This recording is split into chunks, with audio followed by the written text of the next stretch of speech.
자, 오늘도 돈 벌기를 신나게 즐겨볼까요? 신나게 돈 벌 수 있는 오늘의 돈이 되는 이슈. 그 첫 번째 주자 김원식 경제평론가와 함께합니다. 어서 오세요. 네, 안녕하세요. 네, 이 테슬라의 주가가 연일 폭등을 하고 있습니다. 투자자들은 주가가 계속 오르고 있음에도 차익 실현 없이 이른바 300슬라를 향해서 달려가는 분위기인데요. 리비안마저 테슬라 충전 생태계에 합류를 했다고요? 네, 그렇습니다. 그래서 현지 시간 20일 뉴욕 증시에서 테슬라가 전 거래일보다 5.34 그리고 리비안도 5.51 이렇게 상승을 했습니다. 그래서 여러 가지 조건으로 인해서 지금 테슬라가 300 가나요? 이렇게 언급이 되고 있는 상황인데요. 네. 리비안이 테슬라가 구축한 급속 충전기 슈퍼차저를 이용하기로 전격 결정했기 때문에 주가에 반응이 있었습니다. 제너럴 모터스와 포드에 이어서 이제 리비안까지 합세를 했기 때문에 테슬라 생태계가 완성되는 거 아니냐 이런 이제 분석들이 나오고 있는 것입니다. 테슬라가 한 62% 차지하고 있고요. 또 이번에 이제 리비안 같은 경우에도 이제 합류를 했는데 한 2.6. GM 포드 다 합쳐가지고 그렇게 되면 70%를 훌쩍 넘는 점유율을 보이게 됩니다. 3위인 현대 기아차 같은 경우는 7.1%를 지금 기록하고 있는 그런 상황이거든요. 그래서 현재 산업 표준인 DC 콤보, 그래서 CCS 충전 단자가 아닌 NACS, 그러니까 노스 아메리칸 차징 스탠다드를 쓰겠다 이렇게 얘기를 하고 있기 때문에 네. 그런 점에서 이 표준에 관련돼서 테슬라 쪽으로, 그러니까 NACS 쪽으로 지금 대세가 가고 있는 것 아니냐라는 이야기입니다. 그래서 북미 시장에서는 더군다나 NACS가 CCS 충전 단자를 이길 가능성이 높아졌다, 이런 전망들이 나오고 있는 배경이라고 볼 수가 있겠습니다. 네. 이 NACS, 현대차도 테슬라 충전 생태계에 합류를 할지 고민이 될 텐데요. 현대차는 현재 다른 충전 형태를 사용하고 있는 거죠? 예, 그렇습니다. 그래서 말씀드린 대로 DC 콤보라고 하는 기존의 충전 방식을 현대가 고수하고 있는 그런 상황입니다. 그래서 앞으로 어떻게 할 거냐라는 것에 대해서 이제 질문을 받았을 때 아직은 좀 미온적인 상태인데요. 아마도 이제 시장의 흐름을 이제 판단한 뒤에 결정하겠다는 입장이라고 볼 수가 있겠습니다. 그렇지만 DC 콤보와 슈퍼차저, 테슬라 방식과 기존 방식을 같이 전기차에 달 수는 없는 상황이기 때문에 네. 어쨌든 하나는 선택을 해야 됩니다.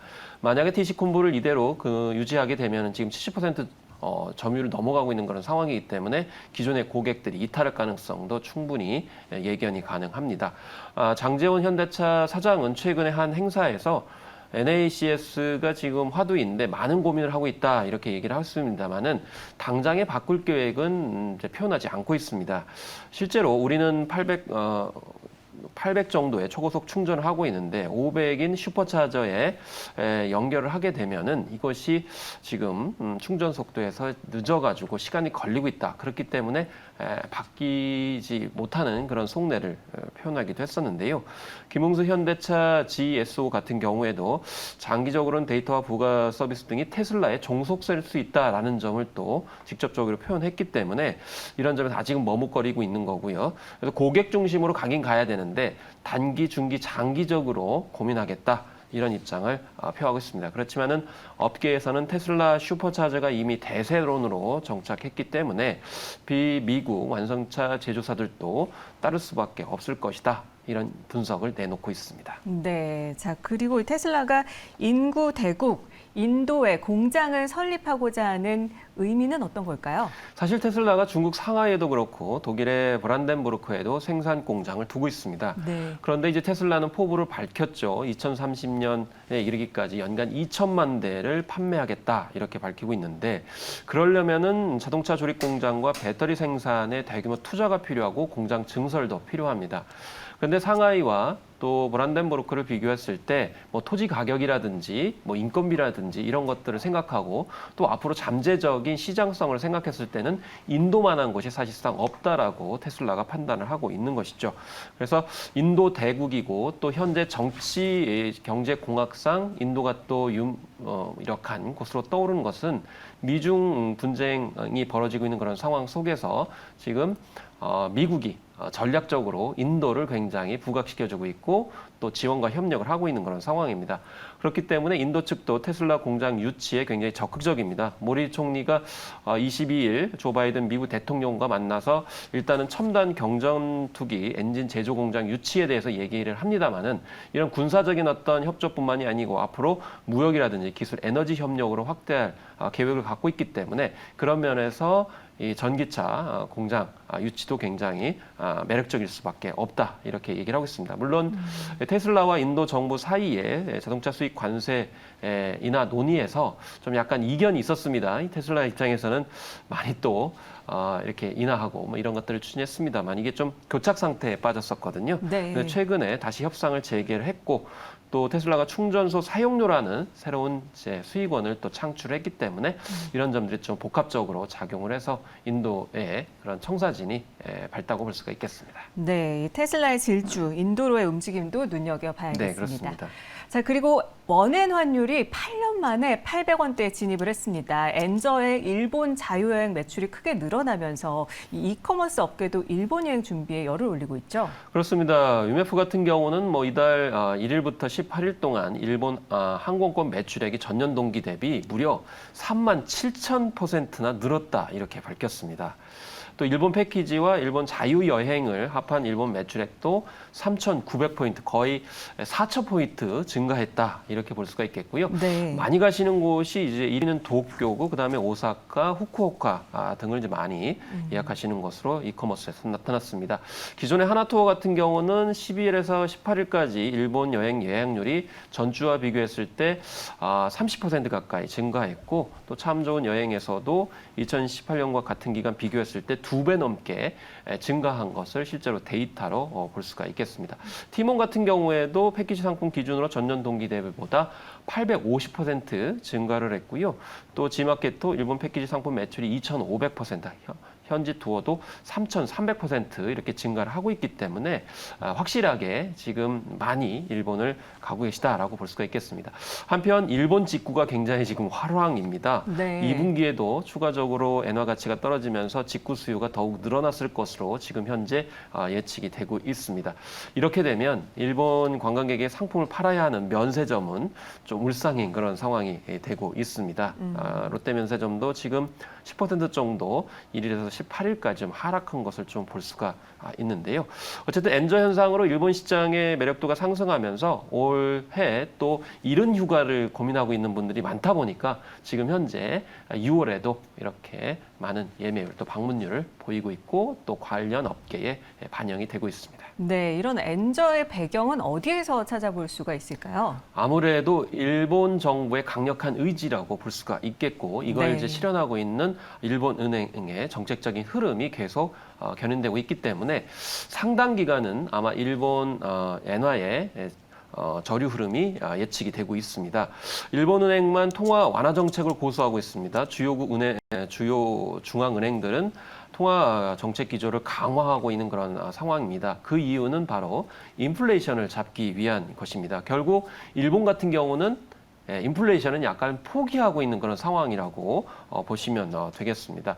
특히나 미국이 기준금리를 15개월 만에 동결했고 또 물론 이제 추가적인 인상이 있을 것이다라는 예측은 나오고 있지만은 금리 인상 기조가 좀 막바지에 있다라는 것을 아마 일본 측에서 고려하고 있는 것 같습니다.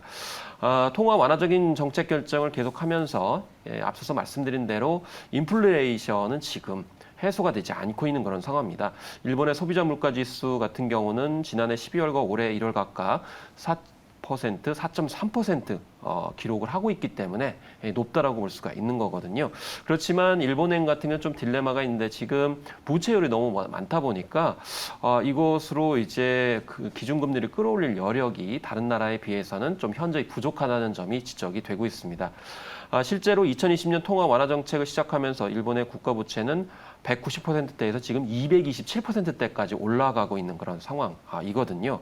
그래서 우에다 총리는 고물가를 인식하지만은 국민들에게 이 점이 굉장히 부담이 된다는 것을 이제 알고 있지만은 당분간에는 금융 완화 정책을 하겠다 이렇게 밝히고 있는 거거든요. 네. 이게 무슨 얘기냐면 제조업을 중심으로 해가지고 경기를 살리겠다는 뜻이고 고물가는 감소하고 가겠다 이건 자칫 국민들한테는 부담은 되지만 산업계는 견인하겠다 이렇게 얘기를 하고 있거든요. 네. 그렇기 때문에 지금 우리 제조업들이 좀 약간 힘든 거예요. 네. 엔저 상황이 벌어지기 때문에. 그래서 정부에서 일본 정부에서 이렇게 기조를 당분간 유지하고 있기 때문에 우리 산업에 미칠 영향에 대해서 좀 대비를 해야 될 필요성이 있고 특히 반도체 같은 경우에도 일본에게 유리한 쪽으로 지금 흐르고 있다는 점도 참조를 하셔야 되겠습니다. 네, 이 엔저 시대 국내 여행 관련주 수혜는 어떨까요?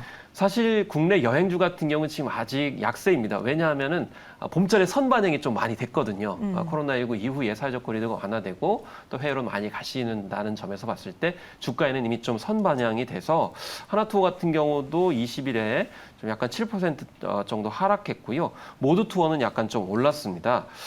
사실 이 점에 있어서 좀 약간 PB가 엇갈린 건데 하나투어 같은 경우 이제 중국 같은 경우도 이미 선반영이 됐는데 사실 중국의 경제 상황이 예상보다는 좀 안 좋기 때문에 이런 점이 좀 악재로 작용을 했습니다.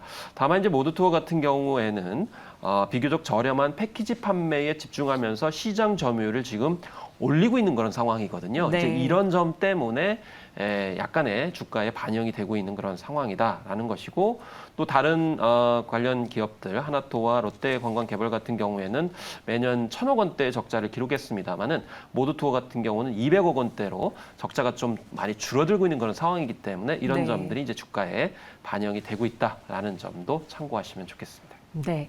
자, 윤석열 대통령이 파리 국제 박람회 기구에서 부산 엑스포 유치를 프레젠테이션 마지막 연사로 올라서 화제가 되고 있는데요. 이 국제 분쟁 분위기 속에 한국의 역설을 했죠. 그렇습니다. 한국이 굉장히 안 좋은 상황 속에서 경제 대국을 이뤘고 또 지구촌 문제에 대해서 비전과 해법을 부산 이니셔티브로 명명한 뒤에 한국의 이런 경제개발 경험들을 국제사회와 공유하고 또 인류가 직면한 문제를 해결하는 데 앞서갈 것이다 이렇게 밝혔습니다.